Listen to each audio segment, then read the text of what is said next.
क्या कहा अनिरुद्धाचार्य जी ने, जरा देखिए वो, और उसके बाद इस चर्चा पर लौटते हैं। जिसको संतान नहीं होती वो गाय को गेहूं खवाए, और गेहूं जब उसके गोबर से वापस आए तो उसको धुल करके, उसे सुखा करके, उसको पीस करके उस आटे की रोटी बनाकर भगवान को भोग लगाकर वो रोटी खाने से संतान प्राप्ति होती है। सर नमस्कार। नमस्कार सर। सर क्या नाम है आपका? मेरा नाम अखिलेश गुजर। सर कहाँ से आए आप? मैं शहर सनावत, जिला खरगोन, एमपी मध्य प्रदेश का हूँ। अखिलेश जी क्या करते हैं आप? मैं पैसे से डॉक्टर हूँ सर। सर हम आपसे पूछना चाहेंगे कि संत रामपाल जी महाराज से आप कब जुड़े? मैं संत जगत गुरु तत्वदर्शी संत रामपाल जी महाराज जी से अक्टूबर 2012 में जुड़ा सर। संत रामपाल जी महाराज से नाम दीक्षा लेने से पहले आप क्या भक्ति करते थे? वही अन्य देवी देवताओं की भक्ति करता था। चूँकि नर्मदा तट का था इसलिए नर्मदा की पूजा, नर्मदा जी को भी थोड़ा मानता था। पवित्र नदी और माँ के स्वरूप उसको माना जाता है। ओमकारेश्वर क्षेत्र का था, इसलिए अन्य देवी देवताओं की भक्ति के साथ साथ नर्मदा की भी भक्ति करता था। और एक नर्मदा तट में जो साधु संत रहते थे, मैं उन्हीं को मानता था कि यही साधु संत हैं।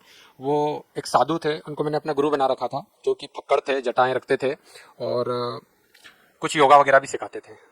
तो उन्हीं की मैं उनके बताए अनुसार ही भक्ति करता था। अखिलेश जी चूंकि आप डॉक्टर हैं, एक डॉक्टर के पास लोग अपना रोग दूर करने के लिए, अपनी शारीरिक पीड़ाओं को दूर करने के लिए डॉक्टर का सहारा लेते हैं, डॉक्टर के पास आते हैं। आप खुद एक डॉक्टर हैं, हम आपसे जानना चाहेंगे कि आपने संत रामपाल जी महाराज से नाम दीक्षा क्यों ली? सर कुछ मेरे साथ ऐसी घटना घटी कि परमात्मा ने मुझे शरण में बुलाना था, संत रामपाल जी महाराज ने। तो उसके पहले कुछ तैयारियां मेरे से करवाई। समय परिस्थितियां कुछ ऐसी बनी कि मुझे सारे कामकाज ठप हो गए। मैंने अपने मित्रों के साथ एक कारखाना डाल दिया था, जो कि वेल्डिंग रॉड का होता है। उसमें मुझे बहुत ज़्यादा लॉस गया और वहीं से मेरी इच्छा हुई कि ये सब काम बेकार है और कहीं एकांत में जाना चाहिए। इन चीज़ों से भी हटके कुछ शांति चाहिए, क्योंकि पैसा तो एक अलग चीज़ थी, पर जो मानसिक शांति मेरी असंतुलित हो रही थी, मेन उद्देश्य वही था कि मैं कहीं शांति पाना चाह रहा था। और मैंने इसी दौरान साधु संतों की शरण ग्रहण करी। मैं एक नाथ संप्रदाय के साधु से भी संपर्क में रहा, तो मैं मानसिक संतुलन बहुत डिस्टर्ब हो रहा था। इसीलिए मुझे मेरे मित्र ने बताया और मैं जगत गुरु तत्वदर्शी संत रामपाल जी महाराज की शरण में आया। सर संत रामपाल जी महाराज से अभी तक जितने भी अनुयायी जुड़े हैं, जिनसे भी हमारी मुलाकात हुई है, जिनका भी हमने साक्षात्कार लिया है, सभी ने बताया है कि किसी को मानसिक रोग था वो ठीक हो गया, किसी को शारीरिक रोग था वो ठीक हो गया है, किसी को आध्यात्मिक लाभ मिले हैं, किसी को आर्थिक लाभ मिले हैं। हम आपसे जानना चाहेंगे अखिलेश जी, क्योंकि आप डॉक्टर हैं, तो संत रामपाल जी महाराज से नाम दीक्षा लेकर के आपको क्या फायदा मिला है, क्या लाभ मिले हैं? सबसे पहले तो मुझे इस मानव मनुष्य जीवन का मेन उद्देश्य पता चला कि आखिर मनुष्य जीवन होता क्या है। क्योंकि इससे पहले तो पशुओं की तरह जीवन जी रहे थे। डॉक्टर चूंकि थे जरूर नाम से, पर जो जीवन था वही था जो एक साधारण जनता जीती है। नशा करना, दोस्तों के साथ घूमना। और परमात्मा जी की शरण में आने से सबसे पहला और सबसे बड़ा लाभ मुझे जो मिला कि जैसे ही मेरी मानसिक संतुलन थोड़ा गड़बड़ हुआ और मुझे लॉस हुआ धंधे में, उसी दौरान मेरी शादी हो गई थी। तो शादी के 5-6 साल बीत चुके थे और मेरे घर श्रीमती जी को जो भी गर्भधारण होता था उसमें दिक्कत आ जाती थी। मैंने अच्छे अच्छे डॉक्टरों से संपर्क करा। मेरे पास में इंदौर जैसा बड़ा सा शहर है, वहाँ के जो फेमस डॉक्टर थे मैंने उनसे भी मुलाकात करी। तो वो लोग यही बोलते थे, ऐसी प्रॉब्लम आजकल आम बात हो गई है और कुछ नहीं, अगली बार फिर से आप थोड़ा ध्यान रखिए, प्रिकॉशंस रखिए, आराम करने दीजिए। ऐसे जो भी मेडिकल टर्म्स के हिसाब से जितने भी रूल्स होते हैं वो सब मुझे बता देते थे और मैं उनके अनुसार फिर अगली बार सारे नियमों को फॉलो करता था। पर कुछ भी लाभ नहीं हो पा रहा था सर। वाइफ के साथ 3 बार ऐसी घटना, चूंकि हर 6 महीने साल भर के अंदर हो रही थी, तो मेरा विश्वास उठ गया था मेडिकल लाइन से कि डॉक्टरों से ही सब कुछ नहीं हो सकता है। क्योंकि कहीं ना कहीं डॉक्टर भी भगवान के आगे सिर झुकाता है। तो डॉक्टर सब कुछ नहीं कर सकता, भगवान भी कोई चीज़ है। और मैं संत रामपाल जी महाराज की शरण में जा चुका था, तो मुझे ऐसा लगा कि कहीं ना कहीं संत रामपाल जी महाराज की दया से ही कुछ आगे बढ़ सकता हूँ।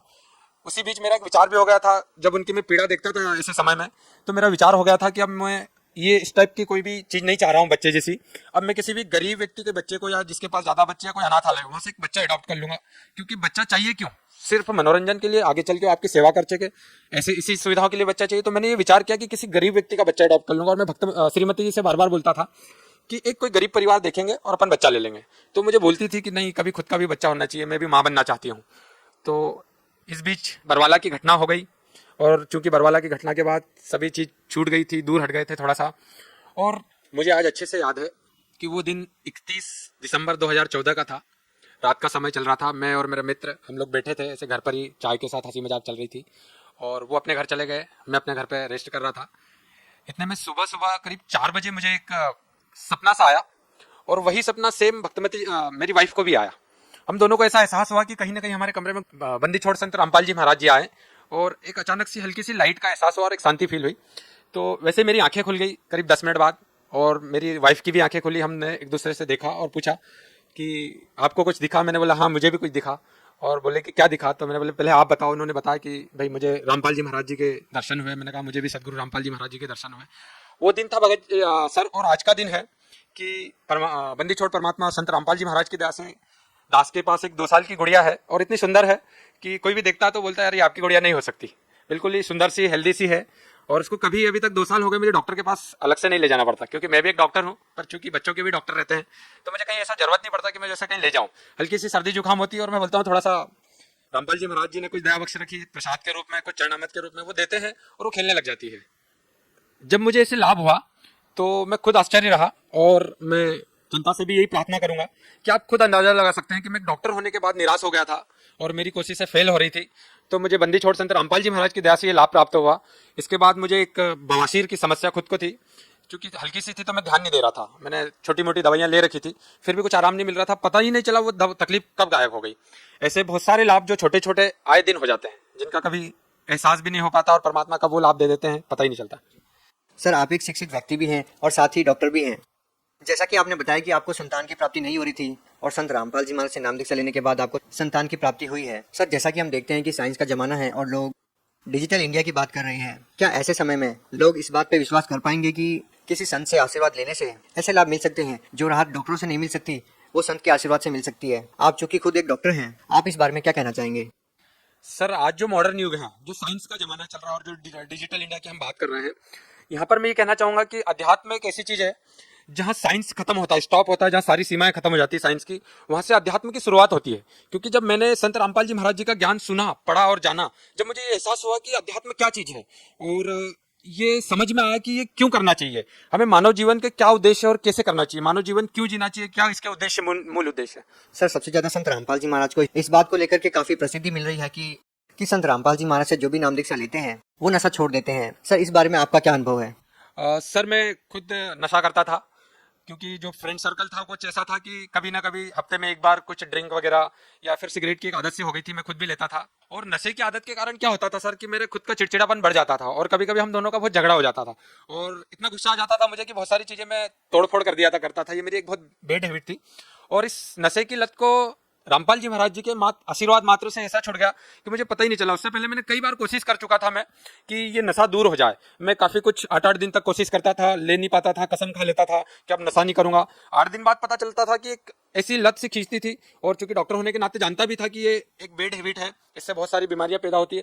पर मैंने अपने से जीवन में देखा है कि जो बड़े बड़े स्पेशलिस्ट लोग हैं, जो दूसरे को राय देते हैं कि नशा नहीं करना चाहिए, वो भी छुप छुप के नशा करते हैं। मैंने अपने जीवन में देखा है। तो ये बंदी छोड़ रामपाल जी महाराज की आशीर्वाद मात्र से मेरी ये सारी आदतें पूरी तरह से छूट गई सर। सर भगत समाज को आप इस बारे में क्या संदेश देना चाहेंगे? मैं सारी भगत समाज से और सारे मानव समाज से एक ही प्रार्थना करना चाहूंगा कि चूंकि मैं भी खुद डॉक्टर हूं, आप देखते हैं हॉस्पिटलों में आके, या हम खुद भी देखते हैं जब ड्यूटी पे या कभी ऐसे केसेस रहते हैं, तो हजारों की संख्या में लोग तड़पते रहते हैं, उनकी बीमारियों का निदान नहीं लग पाता। वो डॉक्टरों के चक्कर पे चक्कर काटते रहता है, हॉस्पिटलों पे चक्कर काटते रहता है, पर उसका कोई निवारण नहीं लग पाता। और चूंकि डॉक्टर भी खुद अपने कार्य को शुरू करने से पहले एक बार भगवान को जरूर याद करता है। वो मानता है कहीं ना कहीं कि भगवान जैसी कोई चीज इस दुनिया में है, मेरे से भी ऊपर, या इस दुनिया को चलाने वाली कोई शक्ति है जो हम सबसे ऊपर है। तो मेरा एक सभी से एक ही निवेदन है कि आप अगर पूरी तरह थक चुके हो और आपको कहीं ना कहीं विश्वास हो कि भगवान इस दुनिया में है, तो आप बंदी छोड़ सदगुरु रामपाल जी महाराज जी की शरण में आके देखें, उनका ज्ञान सुने, समझे। क्योंकि पूरा ज्ञान शास्त्रों, वेदों, रामायण जी, गीता जी, कुरान शरीफ, बाइबिल, जितने भी दुनिया के ग्रंथ, धर्म शास्त्र हैं, उन सबसे रामपाल जी महाराज जी ने प्रमाणित करके दिखा दिया कि भगवान कौन है, कैसे मिलता है, उसको पाने की विधि क्या है। और बहुत ही सरल और आसान तरीके से भक्ति जितनी सहज रामपाल जी महाराज जी ने बताई। भक्ति नाम सुन के ही डर लगता था पहले, रामपाल जी महाराज ने सारे वेदों से निराकरण करके बता दिया कि भक्ति कैसी और क्यों करनी चाहिए, उसका महत्व क्या है भक्ति का। तो मेरा आप सभी से यही निवेदन है कि आप एक बार रामपाल जी महाराज की शरण में आके उनका ज्ञान जहां भी आपको पुस्तक के माध्यम से, टीवी चैनलों के माध्यम से, या फिर SMS, कोई बुक्स, जैसे भी आपको मिले, एक बार जरूर पढ़ के देखें। आप खुद निर्णय करिएगा कि क्या सही और क्या गलत चीज है। सत साहिब जी, बहुत बहुत धन्यवाद। सत साहिब जी।